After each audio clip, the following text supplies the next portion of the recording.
పుట్టినప్పటి నుంచి మన ఇళ్లల్లో వాళ్ళు ఎలా పెంచుతారో మన చుట్టూ ఉన్న పరిసరాలకు అనుగుణంగా మనం పెరుగుతాం. దాని ఇంపాక్ట్ తర్వాత కాలంలో ఎట్లా ఉంటుంది అంటే జపాన్ గురించి మాట్లాడుకునేటప్పుడు ఇదివరకు కూడా చాలామంది చెప్తుండేవాళ్ళు కమ్యూనిస్టులు తిడతా జపాన్లో చూడండి వాళ్ళకి కనుక కోపం వస్తే ఓ 4 గంటలు ఎక్కువ పని చేస్తారు. వాళ్ళు చివరికి పెళ్ళి పెళ్ళాము జీవితము కంటే ఎక్కువగా పని పని పని పని అన్నారు. పనితో ఆర్థిక వ్యవస్థ బాగుపడింది కానీ వ్యక్తిగత జీవితం దూరమైంది. క్రమంగా పిల్లల్ని కనడం మానేశారు, పిల్లల్ని కనడం తగ్గించారు, తొలినాళ్లలో కనడం మానేశారు. ఆ తర్వాత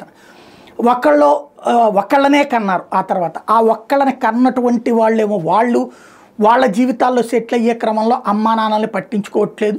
అట్లాగే వీళ్ళు వృద్ధాప్యంలోకి వచ్చాక ఏం చెయ్యాలో అర్థం కావట్లేదు.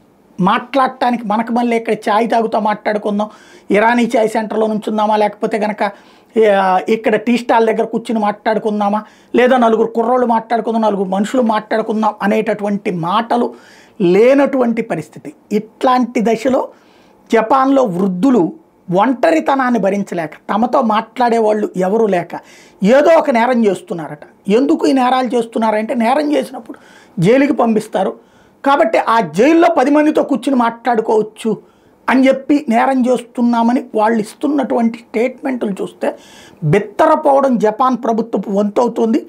ఉద్దేశపూర్వకంగా ప్రయత్నపూర్వకంగా నేరాలు చేసి పట్టుబడి జైళ్ళకి వెళ్తున్నటువంటి వాళ్ళలో పురుషుల కంటే మహిళలు అధికంగా ఉండటం మరింత ఆందోళన కలిగించే పరిణామం.